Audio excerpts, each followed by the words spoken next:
Welcome to Encounter, where we celebrate putting faith into action and community leaders who live out compassion, grace, and love. We're a program of the Broome County Council of Churches that addresses food insecurity through CHOW and the Greater Good Grocery, provides hospital and jail ministry, builds wheelchair ramps, and assists neighbors with transportation and shopping services through Faith in Action volunteers. We invite you to the conversation. Encounter your neighbors as we learn to walk together in love and kindness. Good morning, I'm Jeff Kellam. Welcome to this week's edition of Encounter. I serve as the Parish Associate at the Union Presbyterian Church in Endicott, at the corner of Liberty Avenue and East Main Street. A word about my title. I just wanted something to put on the screen, for when I host the show. I have no responsibilities. It's an honorary thing. Okay, now that we understand that, I have a person with me today who is not an honorary thing at all. When I was in Richmond, Virginia, it was a large metropolitan area, and I was so appreciative of the work of the Urban League there. And then I took a small church in Vermont, in East Craftsbury, where there was no urban, so there was no league. Now that I'm back in this area, I've discovered the Broome County Urban League. And I discovered it through the Broome County Housing Justice Forum and Fair that was held a few weeks ago. And I got Jennifer Lesko's card and thought, well, there's a guest. So Jennifer Lesko is our guest today. She's the CEO and the president of the Urban League, Broome County Urban League. After extensive research, we spent about 10 minutes in the green room right. there. Urban League was formed in 1910 nationally. Yes. Headquarters are in New York. Yes. There are 92 affiliates under that umbrella, yes. And about 300 communities being served, 37 states, I think, and DC. Yes. And the Urban League here in Broome County has been operating how long? We started operating as an organization in the late 50s, early 60s, and we were the Interracial Association of Binghamton. And then in 1968, we started the process of becoming an affiliate under the National Urban League. Yeah. So then in 1970, we became an official affiliate under the National Urban League umbrella. So you're heading toward 50 years worth of work here in Yes. Broome County. Yes. And as I looked through the programs of the Urban League, and I should mention the mission statement. It's to enable minorities and the urban poor in securing economic self-reliance. That's a term that comes up many times. Economic self-reliance, parity, and power. So that the parity thing is being on a par with those who have more, are more affluent. Right. And so you're working with adults and youth, and I don't know where to begin. Let's talk about priorities currently for the Urban League. Now, we met at this Housing Justice Forum, and you spoke there briefly. Right. Is that a priority these days? Yeah, right now the Urban League is working on, along with our other programs, childcare, workforce development and employment, and housing. And those three things really tie together. If we want people to come here and become employed, they need a place to live, and then they need adequate childcare to be able to work. So that's really what our goal is now. We've been able to expand our childcare to include more families and more children, and with the support we're getting, we're able to do it at very low or no cost at all. Because why folks are rebuilding still post-pandemic, we want them to be able to go back to work or go back to school and not worry, at least for one full year, about their childcare costs. Yes, right. What are the challenges involved in providing that? Funding. Yeah. Really, because Sure. we are a licensed program, and even if we weren't, I've been involved in working with kids since 1993, and it really, safety is our utmost, priority. So you have to have a ratio of so many staff per children. Yep. And if we don't have that funding, unfortunately, we can't serve as many children. And really, for an entire year, a school year, $10,000 could bring on another staff and 10 more children. Wow. So we really are working to continuing to try and increase those levels, because the need is clearly outpacing, the funding. Right. I went to the website, and we should mention that right up front. Ordinarily, I do that toward the end of the program. Website for the Urban League will show you the programs that are offered, but there's also a gallery of photos that tells the story. And so it's easy to find. Broome County Urban League, it's BCUL. Yep. .org. Yes. So bcul.org, and you find out the staff, as well as, when you mentioned the funding, I was thinking of the list of sponsorships and the partnerships that help strengthen the work of the Urban League. Yeah, we're very lucky that in this community we have a really strong collaborative nature. And so not only with our grant funding, without our private donors and our corporate sponsors and partners, we couldn't do what we do. And in speaking with childcare, Binghamton University, SUNY Broome, those interns and those volunteers that we get really make such a huge difference in our programs, especially working with youth. Yeah. Before we forget it, you told me that wonderful story about the sneakers. Tell me. Yeah, in the summertime at our summer camp, we give new sneakers out so children can all start school with a brand new pair of sneakers. And we had this one child who opened his sneakers, and he didn't look happy, he didn't look sad, we weren't sure. And then the parent told us that, single parent, really working hard, going to school and working, and he said that's the first brand new pair of sneakers his child had ever had. And I had thought to myself, any of the challenges we've had as an organization, things like that make everything worth it. And the sponsorship link that maybe drew me to that story was that Dick's gave the... Absolutely. The Kim sneakers. Myers and Dick's, they have been such a huge support for us. Yeah. I'm looking through some of the programs. Maybe we could talk about the Center for Help, because that's kind of where things start. Yes. When people are looking for assistance. Yes. And once again, we're not talking about people who are necessarily hanging out on the streets without a job. We're talking about people who are making the bare minimum and just getting by, and maybe not quite getting by. Right.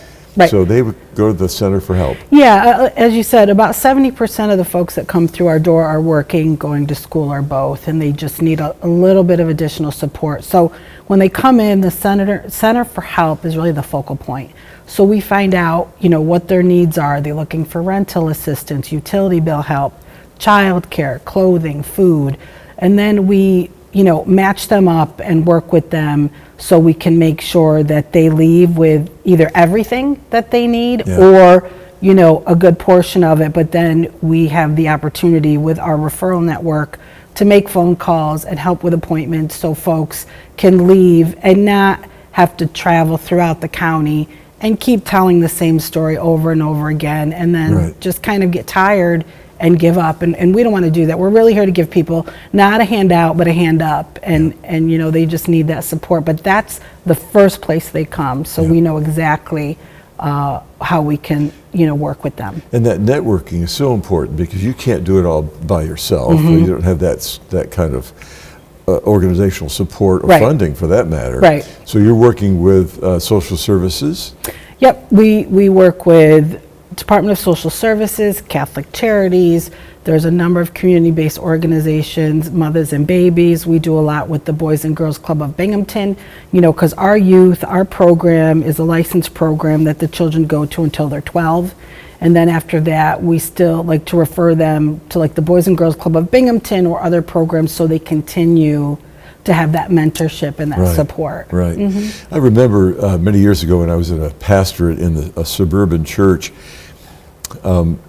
I was the associate pastor, and so the pastor would be off on Monday, and so I was in the office, and after the weekend, people would come in looking for emergency help. And they would go from our church and down the street to the Lutheran church and across the street to the Baptist church.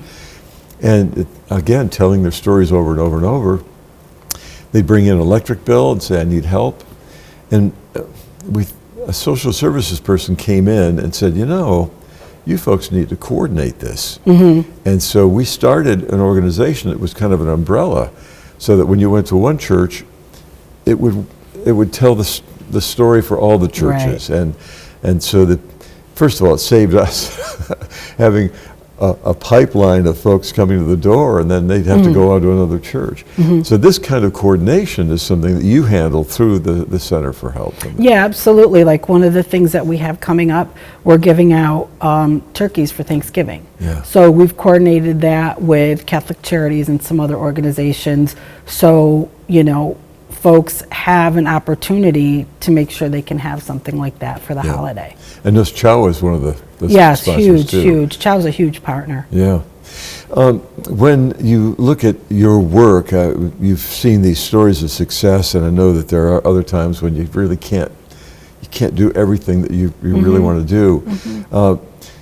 The idea that you're working with adults and with youth and with the leadership council, not young leadership, what is that? Oh, our young professionals. Young professionals. Yes. See, that to me, when you're looking at that group of young professionals from looking at the ages 21 to 40, you're picking out certain people in the community who are going to eventually help you get over some of the hurdles that are faced, Right. not only with the Urban League, but throughout the community. Right, So yeah. tell me about that program. Our young professionals, unfortunately, I took a long time to get to it. our young professionals, unfortunately during COVID, I think everything, kind of fell by the wayside.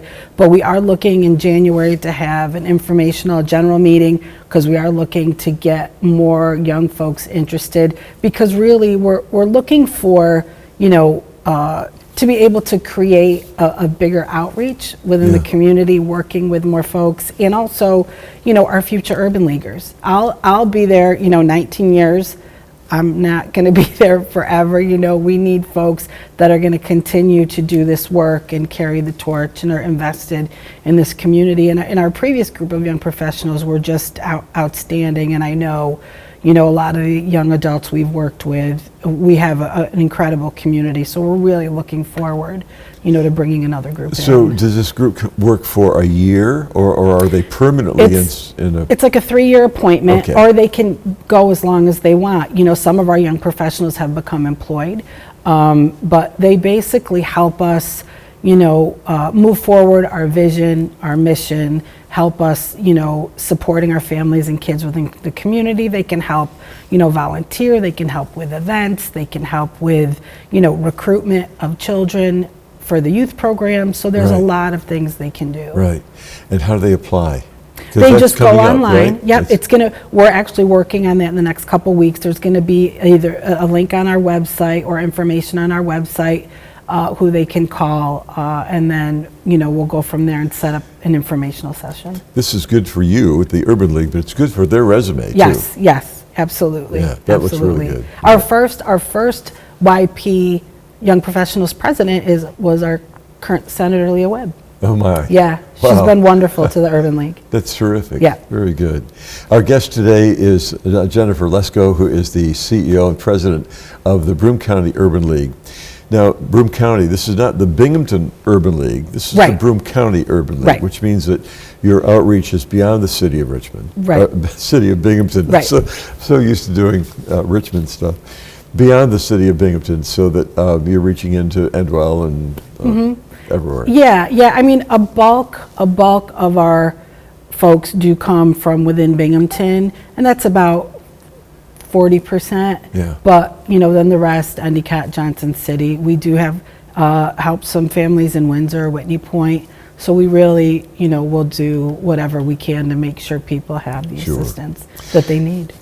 Because I'm an old radio guy, I just found out you have a radio station. We do. And it's WJOB, which I assume is Job and not Job. Yes, yep. Tell me, how did that come to be? And So when I first started at the Urban League, I was working with a gentleman, Damien Cornwell, who now actually runs our radio station. He's a huge media guy, taught at the college. There was a grant called Youth in Motion through Division for Youth, where youth come in and they learn all like new media, how to work a camera, just anything you could think of. And unfortunately, that funding went by the wayside, but he continued, along with the Urban League, to do a portion of that program, with in-kind or whatever funding we could get. So then this opportunity came up where we saw that there was an FCC license available, a nonprofit educational license. So we thought, well, let's give it a shot. We were one of thousands of applications, and, thankfully we were chosen and we got it. And so now we reach about 120,000 households, and we have kids that come in. Right now we have a Voice Up youth program where kids are coming in, they're shooting events, doing interviews, putting, media, the videos together, and hopefully we'll be able to start doing some podcasting. Really our goal is, for youth by youth. Yeah. Me as an adult, I have no idea what kids of today need or what they're concerned about, so we thought it'd be really important for them to have a voice and have a platform to do that. Yeah, I told you that I taught Vince Gilligan, who eventually wound up doing Breaking Bad and Better Call Saul.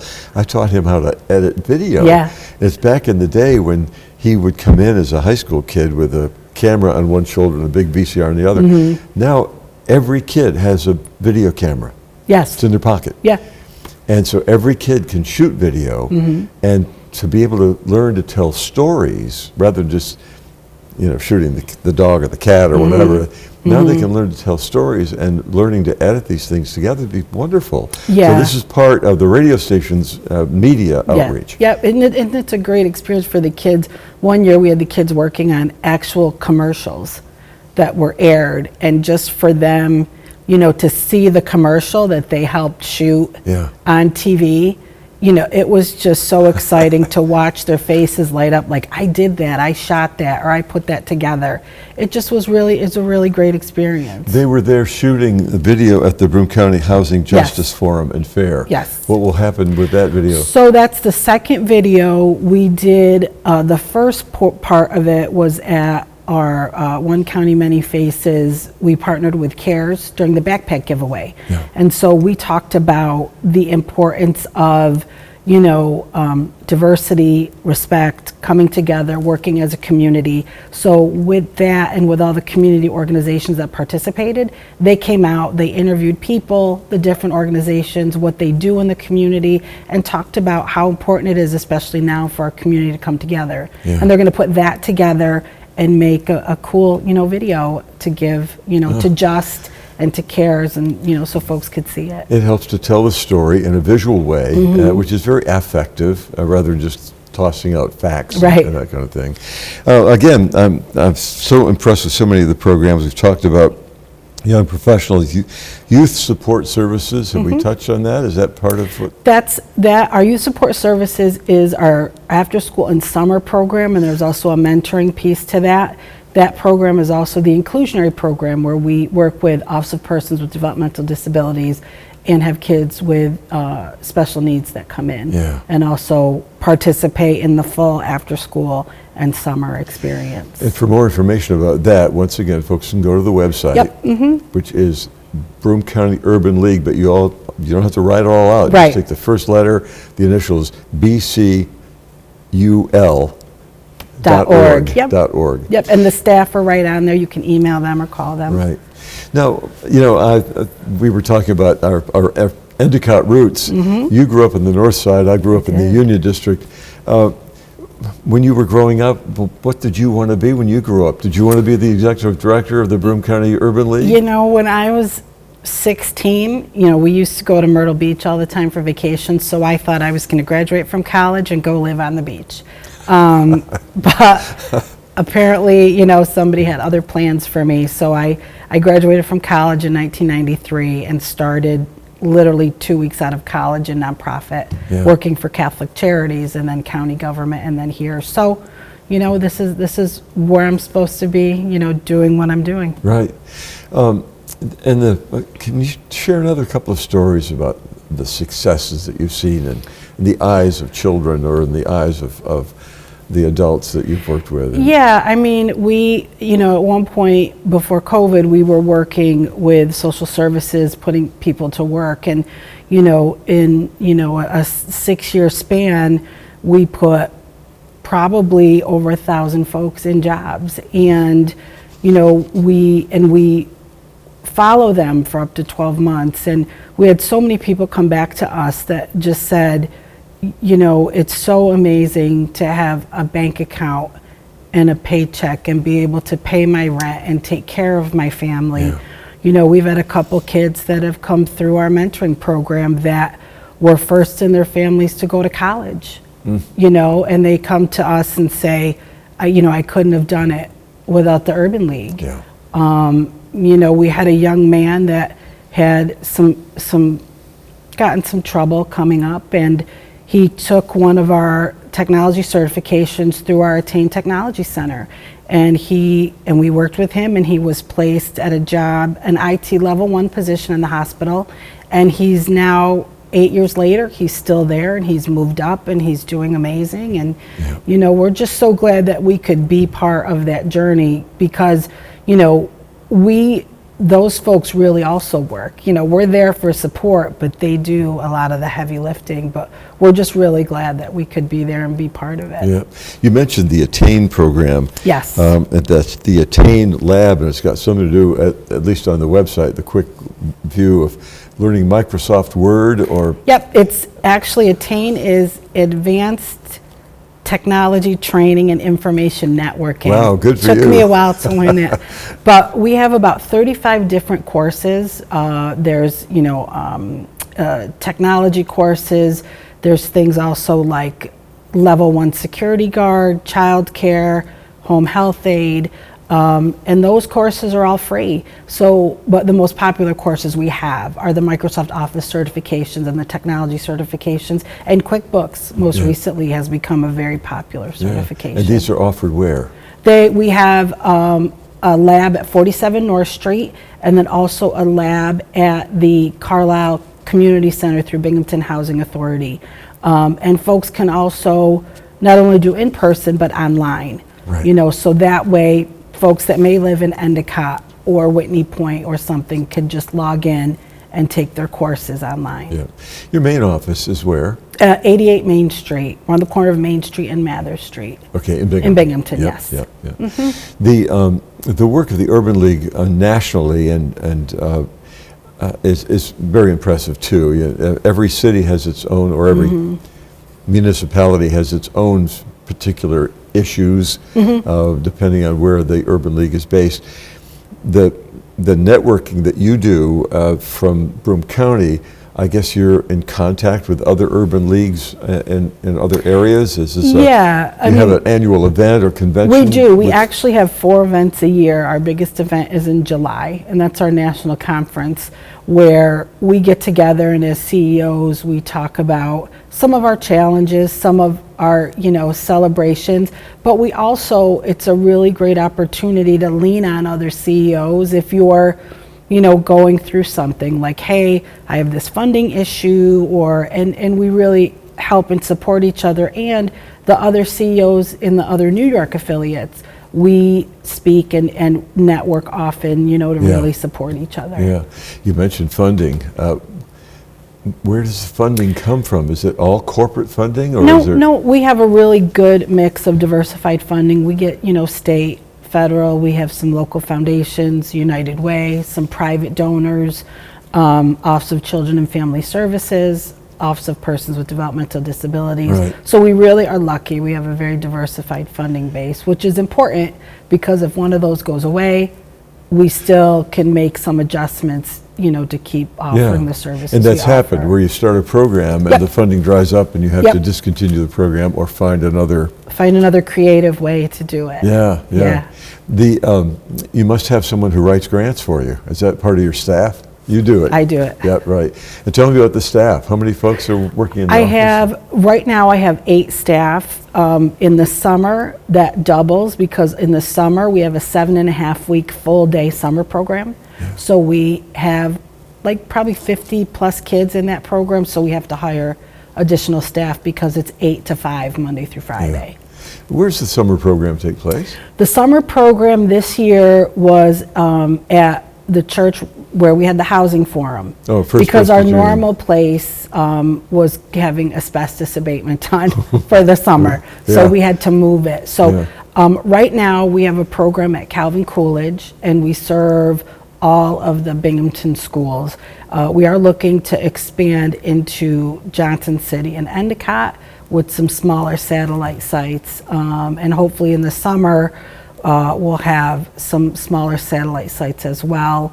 And we're looking for, hopefully in January, some small funding pots to come through to start a after-school intramural sports program for some older youth. Yeah. So if someone has a site available, they got some space they're not Please, using, they can call me. Be in contact with the Please. Urban League. Yes, sir. Yeah. And once again, the mission statement is to enable minorities and the urban poor in securing economic self-reliance, parity, and power. And it's so important not to draw stereotypes when you say the urban poor. You know, the poverty has so many different faces, and you've seen them all. You know, When, you know, we always say urban is a culture, not a color. And, you know, like I said, 70% of the people we help are working, going to school, or both. Yeah. And they just need a little bit of additional support. Yeah. And we're really happy that we've been able to be here for so long and do that. And that's because of the support that we get. Yeah. So you're working at 50 years. Eventually, just in a short time, we have to have a big celebration. And We're working on something in January or February. yeah, very good. Stay tuned. Very good. Yes. Well, our guest today on Encounter has been Jennifer Lesko, the president and CEO of the Broome County Urban League. And once again, the website is BCUL, he said very carefully because you don't want to go to the wrong place, .org. Yes. And you'll find there a list of the programs. You'll see some mention of the staff.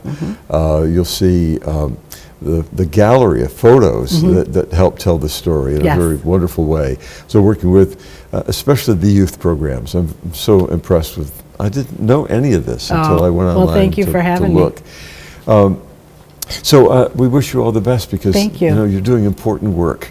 Well, I appreciate that. And Thank you for having me. I also appreciate the networking that goes on in the community. You know, Mark and Joe and I do these interviews, and it's just amazing how much we see and hear about what's going on in the community where people are working together. I want to thank you for joining us for the Encounter program, hoping that you'll be as appreciative as we are of WBNG's offering of the production facilities, and also to the Town Square media stations for carrying the audio portion of our program. I'm Jeff Kellam, the Parish Associate at the Union Presbyterian Church in Endicott, thanking you for being with us, and hoping that in the coming week you will be gentle with people and with yourself.